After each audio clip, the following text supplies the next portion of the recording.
tayong reuse. Ay, saan na tayo kabila kasi tapos ko na. Reuse, diba? Ito daw yung mga pwede mo pang magamit para mabawasan ang dami ng basura. Sabi, reuse a magic word for reducing huge amount of waste. Ba't may tatapong mo pwede mo pa magamit? Kaya tinawag na reuse. Pwede mo pa siya magamit. Reuse. Diba ang Tagalog ng use gamit? Gamitin, ganun. Pag sabi mo parang ulitin mo, reuse. Kasi sabi dito, the following are some of the ways on how you can reuse waste. Ito daw mga ways daw to para ma-reuse mo yung waste. Ito daw yung paraan pwede mong gawin. Basahin mo using. Using followers are some of the ways on how you can reuse waste.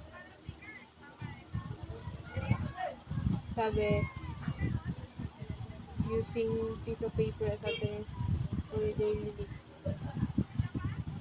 Daily list, gumamit ka ng papel kaysa sa basurang gagamitin mo. Kasi itapon mo yung mga papel na hindi mo na ginagamit. Gawin mo isang daily list. Pangalawa, utilizing used plastic gift wrappers as photo book and notebooks. Yung mga wrappers na, diba, may mga gift, kaya rin nakatanggap ka ng regalo, diba meron yung gift wrappers. Diba?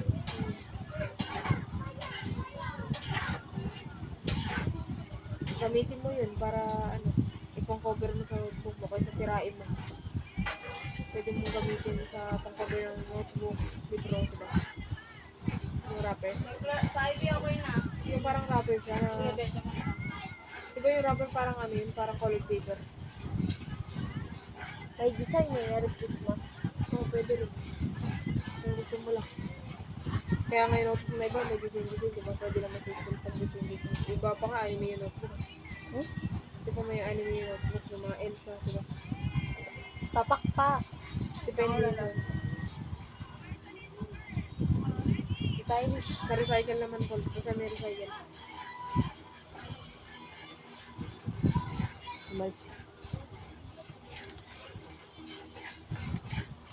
Recycle.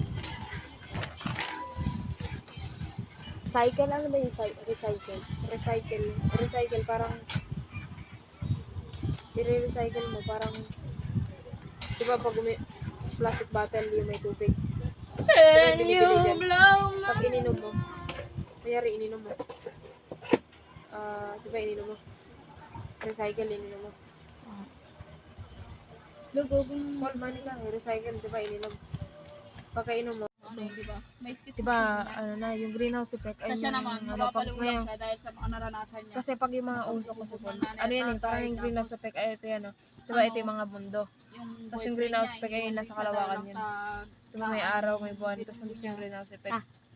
Kapag Ngayon pag nabutas yun, pag dumating na yung araw, wala nang shield tayo. Pag gumano yung araw, parang sinusunog ka na yan. Parang aapoy na yung sobrang init. Aapoy na yung katawan. Kaya mawawala na yung tubig kasi sobrang init eh. Mawawala na ng Patilawan isa rin ako sa bully sa tubig. Diba Mamamatay na natin tayo. lagi. Kaya dapat Lagi ko siyang sisigawan. tayo mag-reduce sa paggamit. Bumawas sa paggamit ng mga usok. Sa mga pabrika, diba may mga usok na inaano yan. Ngayon yung mga usok niya napupunta yun sa kalawakan sa greenhouse effect. Tapos pag nabutas yun, yung greenhouse effect ay yung napoprotect sa atin para yung araw hindi masyadong nakakamatay. Diba pag yung araw na mainit lang sa balat, mainit lang diba? Pero mapapansin mo, parang palala yung init. Sobrang init na. Parang grabe na yung init minsan, ang sakit na sa balat. Pero pag nabutas na nga yun, pwede maging epekto nun, masusunog na lahat ng aarawan niya. Kaya naarawan ka dyan. Ay ito, sunog yan. Ganun kalala yun pag walang greenhouse effect. Kailangan alagaan natin yung kalikasan kasi. Kaya, ayun yung pollution nga, yung pollution na galing sa usok ng jeep, sa motor. Gumaganon yan eh, tumataas yung papunta sa langit eh. Yung greenhouse effect nandun.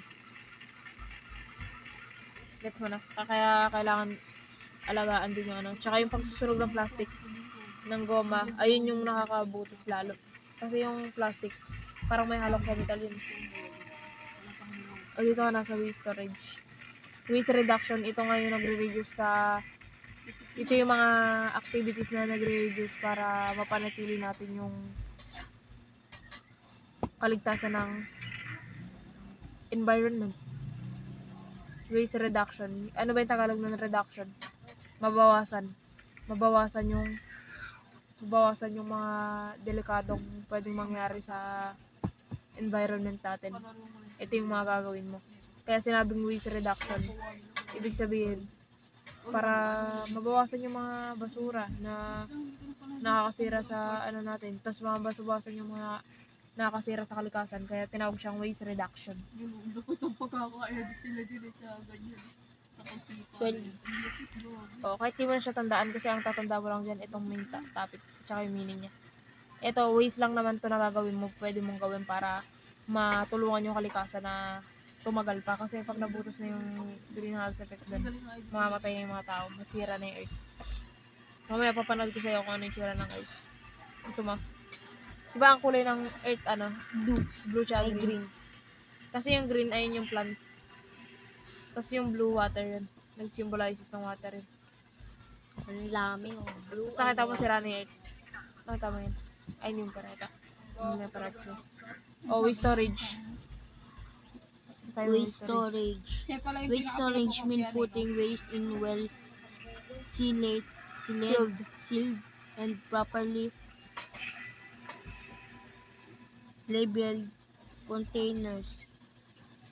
This prevents contamination by insect and rodents, spillage being blown away by wind. Parang mahipa ng hangin. Blown away by wind. Avoiding foul odor. And protection from different like illness. Waste storage naman daw. Waste storage daw means putting waste in well-sealed and properly labeled containers. Ito nga yung sinasabi ko kanina na, di ba may mga trash can sa mga school? Meron din naman dyan sa mga palengke minsan kung madadaan tayo. Kasi nasanay tayo na sa bahay yung basura natin sa diba, tsaka ano. Pero diba pag nasa public area tayo na parang professional masyado yung lugar, diba mayroong mga trash bin doon na kulay green, yellow, tsaka red ba yun? Green, yellow,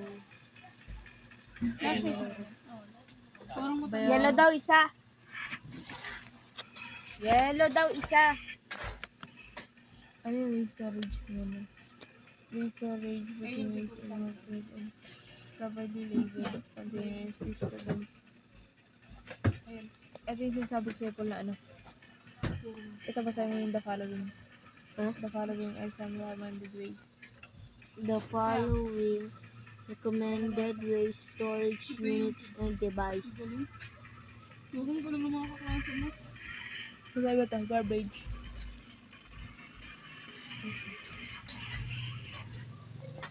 Tisyo. 15. Sige, sapatos nila ba Garbage or trash bags that are eco-friendly. Segregation